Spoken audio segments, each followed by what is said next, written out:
Well, I think the moving party would go first, but I want to further for the record, we are prepared to go forward with our case, as was the notice of violation that had been presented by the board. My client, Barry Meadows, said that we were going to have a hearing, and it said that we were going to have the opportunity to present evidence at the hearing. In reliance upon not only the board's own notice of violation, where you said we could present hearing, where we would present evidence and have an opportunity to be shown, certainly any notion of due process would allow us to go forward with such evidence and to present that to the board. When you're taking action that you lay forth to suspend or revoke or somehow modify my client's license requirement that you had given him January 19th, 2012 of this year. Without, I'm gonna, and I understand. now, I have the opportunity to proffer evidence. I have the opportunity to complete a record, and I will do so. I understand that you indicated, Mr. Hearing Officer, that you served at the pleasure of the board, and maybe you knew about this before I did today. And if you did, let me know if there was any ex parte communication to the hearing officer, because last night when we walked out, the hearing officer indicated maybe we wouldn't be here today. It's news to me, coming in here, preparing all night for a hearing today, and then to come in and to be surprised by the board who said we're going to have a hearing, who said that my client was going to have an opportunity to present evidence, and this board says no, we're not going to go forward. You made that decision. I think you have the right to make that decision in executive session because it's a matter of litigation. But where, yeah, I'm asking the board, since the hearing officer says he's going to do what you asked him to do, and he's supposedly the independent hearing officer, I'm asking the board yourself, I am prepared right now, as we have been, to go forth to present evidence in this matter on behalf of Barry Meadows. So given that opportunity to present evidence, I want the chance to go forward today, and in the alternative, I will sit here and proffer the evidence onto the record as to what we were going to present. And I have that opportunity to proffer evidence. I think the hearing officer understands that. I understand it. And so I want the opportunity now to proffer my evidence. Mr. Pierson, are you ready with your closing statement? I am ready. Are you just denying it? I'm just asking a question. Oh, I asked a question. I know, I haven't addressed it yet. As I walked out the door last evening, Mr. Pierson told me that we might not reconvene this morning. And so as I walked out with you, I shared that information with you. That's all that I knew. I felt it was in the nature of an ex parte communication, and I wanted you to have the same information that I had. I knew nothing further until I arrived this morning, as you did.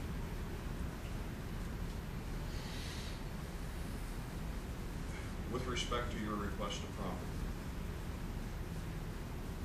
Mr. Pierson, you want to address that for everyone?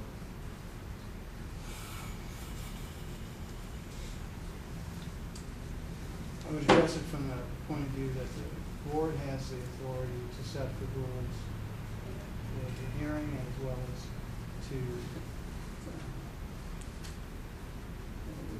in cooperation with you, to conduct this hearing. The board's decided not to take any more testimony on this matter. And I think that extends to a proffer as well. So I will advocate on behalf of the board's already announced decision and suggest that proffer should not be allowed. Okay, so on behalf of the board, your statement is that the board's decision is that the hearing be terminated with no further opportunity to proffer evidence by either of the respondents. That is my understanding. Then, with that understanding, with that decision by the board, I will not, as a hearing officer, accept any proffered evidence.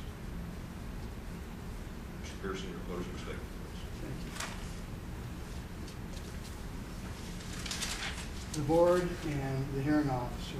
Before Mr. Pierson continues, I had asked the board for a decision on my request for your refusal. What was said? What did you say, Mr. Reed? You didn't hear it? No, I didn't. I I said, we will stay as a board. You will, in the hearing of this action. Right, today. Okay, you have your decision. Mr. Pierson, your closing statement. The board, you voted as a board? But you haven't You voted announced. as a board, Mr. On the Hager? record, you have an announced decision. That's not particularly clear, Mr. Alexander. I don't think it is. I think these are matters that you can address in a further proceeding elsewhere.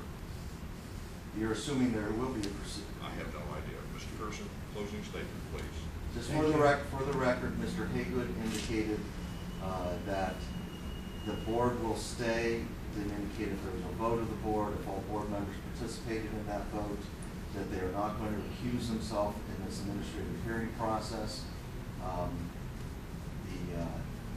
I don't know if there was a meeting to make this decision, if it was noticed, if they were having a meeting during an executive session. We didn't see any notice published of such an action. But I'll take Mr. Haygood's statement that the board will stay as a denying my request to recuse themselves from this matter. Thank you. Mr. Pierson, your closing statement,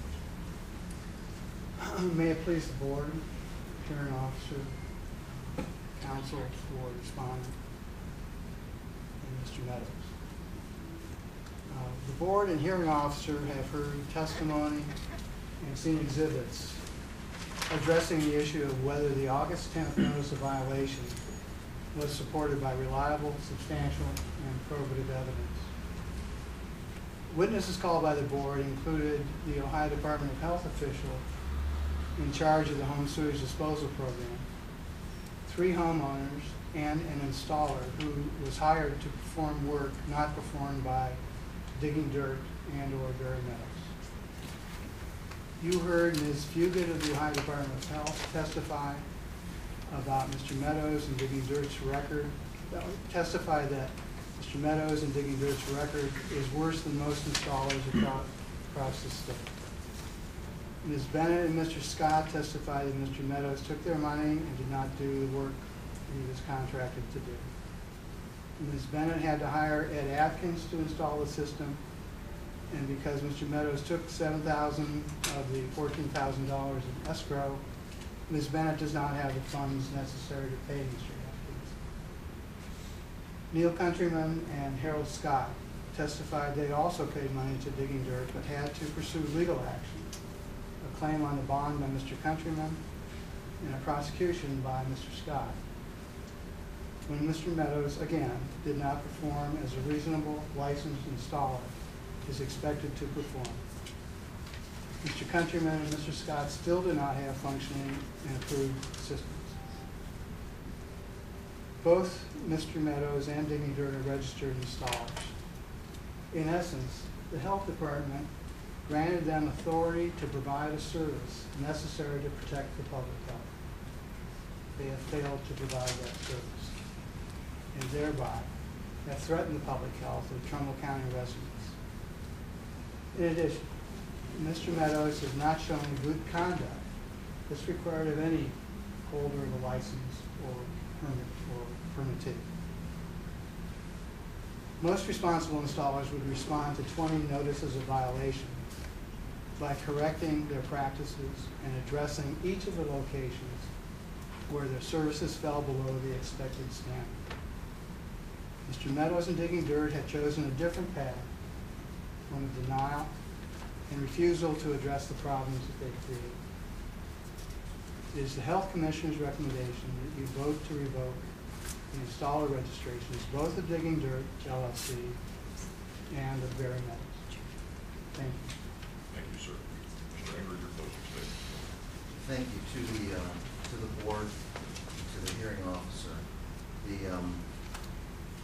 First, let me reiterate that to the board, you had sent out a notice on August 10th, 2012 to Barry Meadows Digging Dirt, LLC.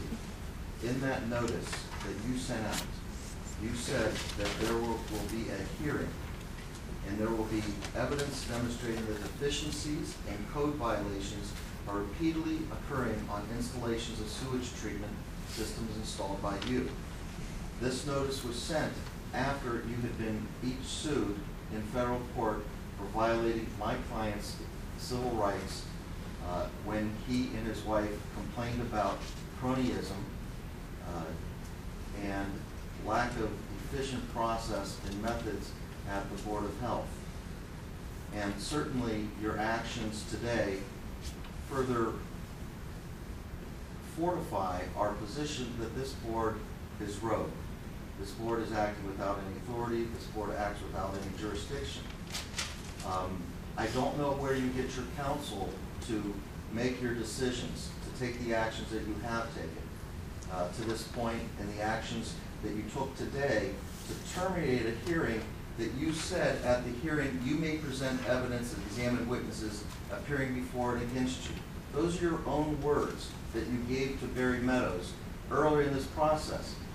And I assume each of you to be reasonable human beings, educated enough to understand what your own words meant when you said we will have the opportunity to present evidence and examine witnesses appearing before and against you. Well, we are prepared to present evidence, but yet you have chose to not allow us to present any evidence. You have not allowed us to present any rebuttal evidence. Any of the evidence that you supplied at this point in time, we don't think rises to any level of violation. But that being said, this board continues to operate without any legal authority. Yesterday I pointed out to you that each of you, Mr. Haygood, please, I'm speaking to you as well, you're the chairman. I indicated to the board that you are now all seated without any legal authority. You are all appointed by a secret ballot according to your bylaws. You cannot have a board be seated and take any action that's valid when it's done in secret. You're required, or someone on your behalf is required, to take classes in the Ohio Opens Meeting Law and also the Public Sunshine Law. Apparently someone missed those classes, or you haven't been given adequate information as to what the Ohio Opens Meeting Laws means or the Sunshine Law means, because you got appointed with a secret ballot. You then appointed a hearing officer, never taking an action in public to appoint the hearing officer. Mr. Alexander can't be paid by the county auditor because he was never properly appointed. Despite Mr. Alexander knowing that, he continued to go forward with a hearing, expending our tax dollars, even though he knows it was never a proper appointment. Despite that, you forge ahead in your efforts to retaliate against Mr. Barry Meadows because he has had the temerity to speak out against practices that have cost taxpayers in Trumbull County millions of dollars, and now you seek to revoke his license. Let's talk about the evidence that you have presented, the abbreviated evidence that you have presented. First off, you introduced Rebecca Fugit. Rebecca Fugit from the Ohio Department of Health. Rebecca Fugit did no investigation of her own, but simply had a person by the name of Dusty Gurney conduct this investigation. We were able to show that even Rebecca Fugit did not know the requirements that there was different requirements for the installations of the other components on that train. She had no idea who Roth was. And when I pointed out to her that in the manual that she was referring to, the Everflow module was the wrong one. We spent the entire day talking about a manual that was absolutely inapplicable to the case at hand. That was your expert, people. You brought her in, and she was talking all day long on our first day of hearing about a product that no one had ever installed in Trumbull County. It was a manual that was not applicable. And that's what she relied upon. And then she talks about floating tanks. She doesn't stop to consider that, one, Corey Feller's letter was included in the evidence or information that she relied upon in making her decisions. Said at the time she didn't know that Corey Feller was a competitor to Barry Meadows, and Corey Feller had, and if I had been able to proffer the evidence, it's EnviroGuard who does the bulk of your business in Trumbull County. You have sole sourced EnviroGuard, a consolidated treatment product. Dr. Enyart knows that. Frank Migliosi knows that. That's the only game in town. Or if you want to have an ugly sand filter, gentlemen and ladies. So EnviroGuard's business goes skyrocketing. And guess what? You have floating tanks. The floating tank issue is specific to EnviroGuard products. EnviroGuard, or Stark Aeration, is the entity in the best position to make a determination of what's necessary, and we would have presented our expert to tell you that the whole idea about an EnviroGuard tank, or any tank, is you must have enough buoyant forces pressing down in order to keep the bottle or tank from going up. It's simple physics in terms of how much weight can you have on top of this tank to keep it in the ground.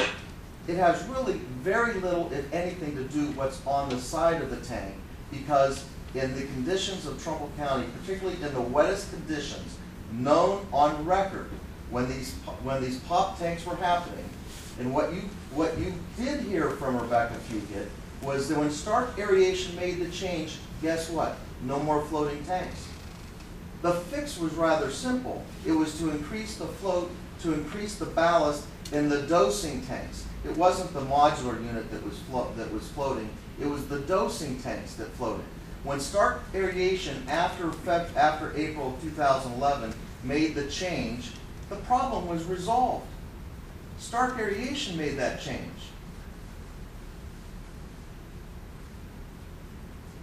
Rebecca Fugit. She says she relies in great part on information provided to her by other counties.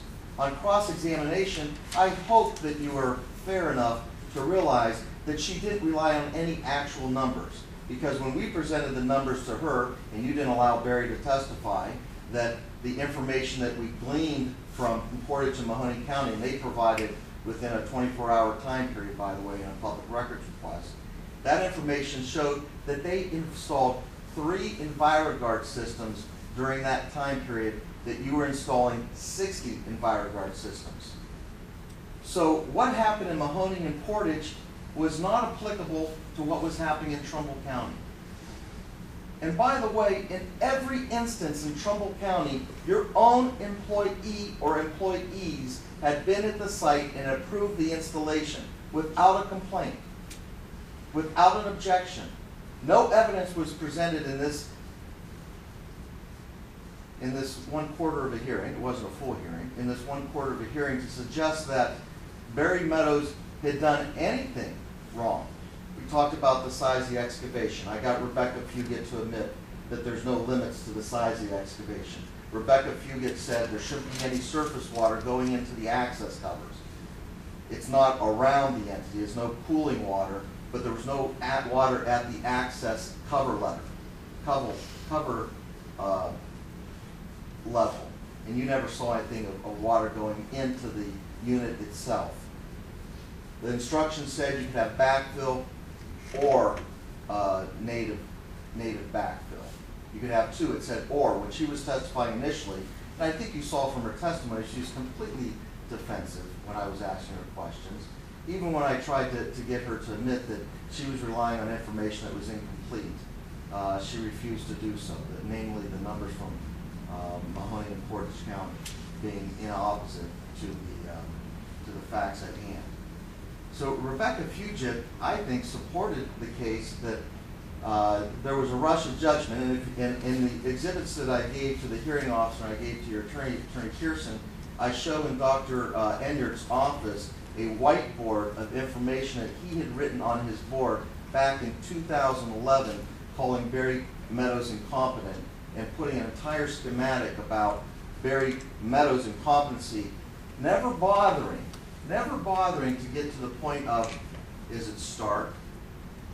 Is it a combination of Stark and Meadows and the other installers who had tank floating? Never address that issue. Is it an issue of that we're not regulating it difficult enough? Are we being less than stringent when we go to install these sites? No. You focus on Barry Meadows. And why do you focus on Barry Meadows? Because he's a thorn in your side. He's a thorn in Dr. Enyart's side. He's asking Dr. Enyart to produce records of where he's coming in and out of the building to support his 9 hours of work. He refuses to give the records up. Barry Meadows files lawsuits for public records because he can't get them quick enough. He is forced to file records. Mr. Haygood is demanding that no public participation cease and terminate in your public meetings in violation of the Sunshine Law. And the rest of you sit there and you agree to it. So Rebecca Fugit, toss her aside. You got to toss her aside. You saw her attitude. You're in essence, you're the trier of fact in this case. You heard her testimony. You saw that her testimony was defensive. You saw that her testimony was incomplete. She never saw anything firsthand. She acknowledged that your own department had approved this. And when we're speaking about your own department approving it, in your own notice, you know that Barry Meadows' license was approved on January 19th, 2012. Everything that you heard from these witnesses had to deal with incidents and actions taking place before January 19th of 2012. There was no new information that caused you to do this. The only thing new that happened was Barry Meadows continued to be critical of Dr. Engler and Frank Migliosi, and by extension the board, on the Trumbull County Septic News website. And he also, by the way, filed a lawsuit when you had your attorney, Rob Coker, work with Sheriff Stewart and also Sheriff Sonny Schuyler to have him wrongfully prosecuted. Two cases that were thrown out in both Warren Municipal Court and Trumbull County Municipal Court. Your own attorney that you're paying $4,000 a month to, not demanding specific bills from him, was heavily involved contacting the prosecutors on a continuous basis in both of those cases. Maybe you don't know that. Maybe you don't know that that police report says that Rob Coker contacted Sonny Sheriff Stewart about that investigation. Maybe you don't know that Rob Coker was contacting the prosecutor in Niles pushing for the prosecution of Barry Meadows. Now you're paying Rob Coker to do that. You paid Rob Coker to try to put Barry Meadows in jail. It didn't work. You failed. When Jack Pierson pursued a bond claim on behalf of Countrymen, and the contract company responded back and said, no way, we're not paying this bond claim. Attorney Pierson and Dr. Engler, you're wrong about this. You're wrong. What do? Well, we lost the bond claim. They're not going to give us anything back. We put him in jail. Let's take our third option. Let's go for his license. That's a good idea. Oops, you forgot the one idea. You already approved his license in January of 2012. You approved it, Mr. Haygood. And going backwards, how were you going to say, we're now going to take a second look at those things we passed on in January of 2012? I appeal to your sense of fairness and justice and common sense. You don't need to be a lawyer to understand you approved his license in January of 2012. And now you want to bring it back up and put him on trial and take his livelihood away from him? This is his livelihood you're talking about. And you're playing games with it. I do hold out some hope that you can act independently as a board, that it's not monolithic. I know Mr. Haygood, and we were going to get into the secret meeting that Mr. Haygood had at his trailer park with a competitor of Barry Meadows. You don't want that. You want that evidence to come forward. And I'm sure you didn't want evidence of Dr. Engler didn't want to take the stand. Frank Migliosi didn't want to take the stand. They didn't want to be subjected to the cross-examination, which I believe may lead to potential criminal actions against Dr. Engler and Frank Migliosi for their role in using public resources to try to put this man in jail. You're all defendants in that lawsuit because you're allowing it to happen. Let's talk about Countryman. Countryman, Stark, you heard evidence that Stark actually came forward and took some responsibility for it. They replaced 2 of his pumps at a cost of $800. You also heard from Countryman that he actually thought the bond claim was being pursued by the health department, I think rightfully so, but it was going to benefit Mr. Countryman. Well, the bond claim didn't work. Mr. Countryman, you never heard Mr. Countryman testify despite the suggestion that he did not respond to any refusal to correct tanks in proper elevation. That's your charge number 1. Refusal to correct tanks proper elevation. You never once heard Countryman say that he even asked for the tank's elevation to be corrected. You don't hear any documentation saying that you asked for the tank's elevation to be corrected. You went after his bond and it didn't work because the bond company said no, it's not his fault. It's not the installer's fault. You won't let him put evidence on about that. That's unfair. So Countryman writes a letter at Dr. Ennich's request, sends it to you, and then he recants what he said because he indicates, I never talked to Barry Meadows, not once. You heard that with your own ears. Ball and Bennett. Ball and Bennett is the allegation on number Warner Road.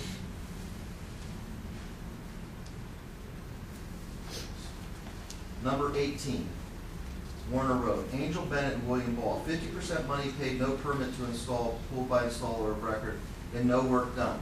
Well, the section of the administrative code that you brought this hearing under indicates that it's in regards to a violation of the code section of 3701-29 01 to 3701-29-20. And then there's a hearing provided for, a hearing, by the way, which we all think we know what hearings mean. It's actually provided for in the Ohio Administrative Code. You decided to cut this hearing off at a quarter of the way through because you didn't like the way it was going, or your attorney understood that you're going to suffer some potential damages, further damages in your federal lawsuit if you allow me to continue to cross-examine the same witnesses we're going to bring forward in federal court. But in that section, there is no citation of any OAC violation for Ball and Bennett. No citation of any violation. You did, however, hear Atkins lie, and he should be referred by this hearing officer if he's acting independently for perjury, because right before Atkins testifies, you heard Angela Ball, who signed the affidavit, saying, we're going to do the electrical work. The electrical work was not done by Angel Ball. You heard Angel Bennett. You heard her say that. Then you hear Atkins say right after that, oh, they did the electrical work. Then he changes it when I said, well, Angel says she didn't do electrical work. Well, the other guy, Bennett, did the electrical work. Well, he didn't sign the affidavit, and guess what? If you allowed this hearing to go forward, we would have Mr. Bennett back here because I already took his deposition, and he said he didn't do the electrical work. Atkins did the electrical work. Angel told you Atkins did the electrical work. So Atkins comes here and lies to you. Are you going to do anything about it? Does that offend your sensibilities? Is that unethical conduct? When he swears an oath, when John gives him the oath, and he sits here and he lies to you? He has a profit motivation for coming in. He's going after a fellow installer. He wants him out of business. More money for him. He also told you that he did EnviroGuard installs during that rainy period. Well, until he saw the truth and said, well, apparently I didn't do any EnviroGuard installs during that time period. And here's a guy who did 6 installs during his career, and he's the guy you're going to rely upon? But most importantly, there was nothing in what Angel had to say that was anything related to a violation of the Ohio Administrative Code. Nothing. You don't even put it in your notice of violation that there was a violation. The one thing she did say is show some more of your animus. And I don't put it particularly on you because maybe you don't know what's happening. But more of the animus of Dr. Engler and Frank Migliosi when she didn't contact the sheriff's office. The sheriff's office contacted her. Stewart has it in his police report. The hearing officer has it. Jack Pierson has the police report. In the police report, they indicate, hey, look, Coker from the health department came to talk to us, and based upon our conversation with Coker, your employee, he gets a criminal complaint. They lie about it in the police report, saying that somehow this citizen who's aggrieved comes forward and wants recompense for her damages. But no. Stewart calls the health department. Same with Harold Scott. Schuyler calls the complaining witness. These are not people who are going forward personally. These are your efforts. Whether you like it or not, you're going to own them at the end of this process. Your efforts, no, Gary, your efforts, Dr. Engler, Frank Migliosi's efforts, but they're doing it under your authority.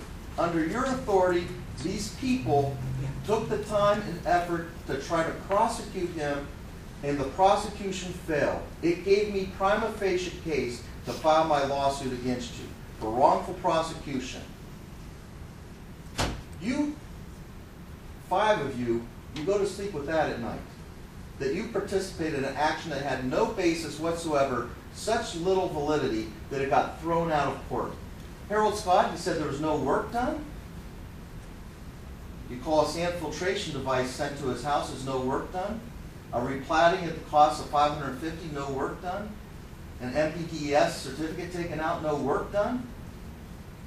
It's a contract dispute. He didn't like the sand filtration system.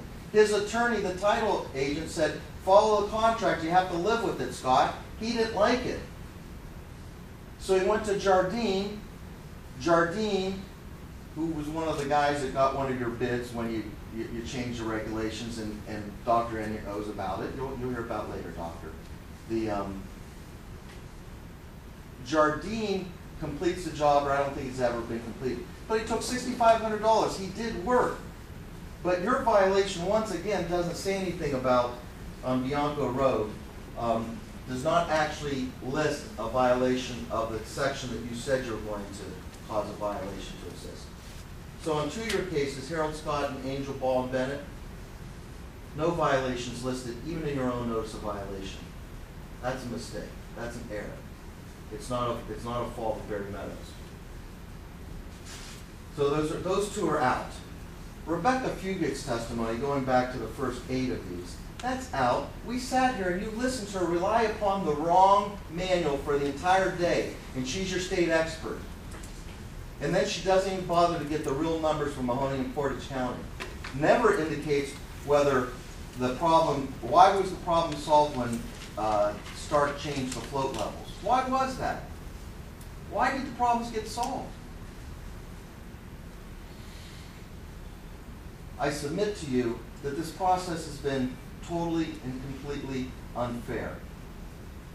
That aside, I still hold out some hope that as reasonable individuals, you'll maybe see, and maybe this is the first time you're hearing our perspective of this, that we view this as just a personal attack against Barry Meadows because he had a difference of opinion with you. He believed that not charging your attorney for a hookup was wrong, not letting Sheriff Altier's son's property to go in a state for over a year without being in compliance was wrong, asking for Dr. Engler's employment records that you denied him as to when he comes in and out of your building for the 9 hours of work that he gets a week for the $130,000 or whatever the salary might be. He didn't give us those records.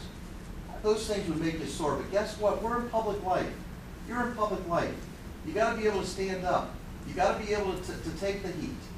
That's what happens when you're a public office holder. And that's what happens when you're board members.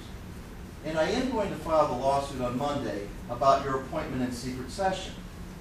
That makes it very difficult to tell people I'm relying upon to try to be fair, to point out to you, but by the way, you got appointed by a secret ballot. But each of you know that. That was improper. You can't hold office in America in 2012 through a secret ballot. You can't do it. But I do ask you to try to be fair. Maybe you haven't heard this before. Please break away and act independently. I don't know who gave you the advice to get to your point here that you've been today. I suggest to you that maybe you've been listening to the wrong advice, or you haven't been listening to enough advice. People haven't been telling you about potential criminal exposure that they may be facing, criminal exposure that they may be creating through the conspiracy that we've alleged in our federal suit. And certainly, I don't think you heard the other side of the story. You're not even going to hear it today.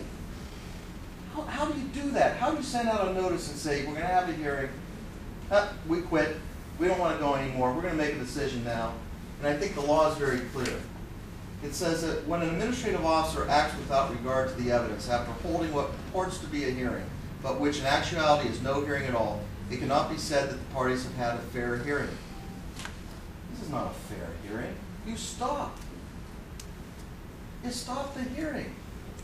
How would otherwise decent men and women engage in this type of practice? It's befuddling. The hearing officer is independent, but he clearly indicated, yesterday when he refused to allow us to film an open meeting, when he clearly stated today, I work at the pleasure of the board. If they want to stop, I'm going to stop. He's not going to give you any advice otherwise to say, hey, you started a hearing and actually gave notice of a hearing. Because ultimately, he can make a decision and give it to you. You can modify it, revoke it, terminate it, do whatever you want to his decision. But I would ask, knowing that the trouble you got yourselves into as a board, okay, and maybe you don't see it from our perspective. Maybe there's so much anger in your head or misinformation that's given to you by your own employees, Dr. Engler and Frank Migliosi, that you can't think straight. Maybe you can't think on your own. I hope there is some decency left in at least three of you. That's all we need to do the right thing and realize we gave the guy his license in January of 2012. Why are we going backwards? The hearing officer understands. Attorney Pierson understands the doctrine of laches and estoppel. It's an equitable, very old doctrine that once you do something, and Barry Meadows relied upon that thing and relied to his detriment. Exactly like having a hearing and preparing for a hearing, spending thousands of dollars of my time and my effort, copying and subpoena the witnesses, having them all served throughout the state, throughout the area, and then you pull the rug out from under us. I'm sorry, that's not a hearing. You know that. If you don't, you should. If you think this is a fair process, step down. That's not. If you don't like to do it, if you don't want to be in this position, just step down. Don't participate. But don't be led into something by people who have, maybe you don't know about Dr. Haygood's secret meetings. Maybe you didn't know that Frank had documents up on his board, or Dr. Engler had documents up on his board calling Barry Meadows incompetent in May of 2011. Even though he had incompetent written up on his whiteboard, you still gave him his license. Try to do the right thing, please. It's my client's livelihood. You came after him and tried to put him in jail. You tried to take his bond away from him. Neither of those worked, so you tried the third way to try to get his license. Don't do it. Stop. You can still stop. You can still stop. Thank you. Thank you. That concludes both things. I'm sorry. Terminated. Okay, so we're done. Yes.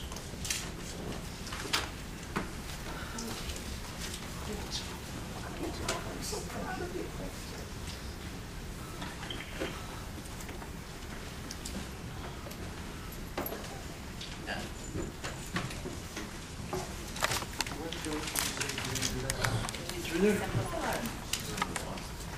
sorry. I know, you look, you're gonna blow one. No, not really. She takes all of No, it.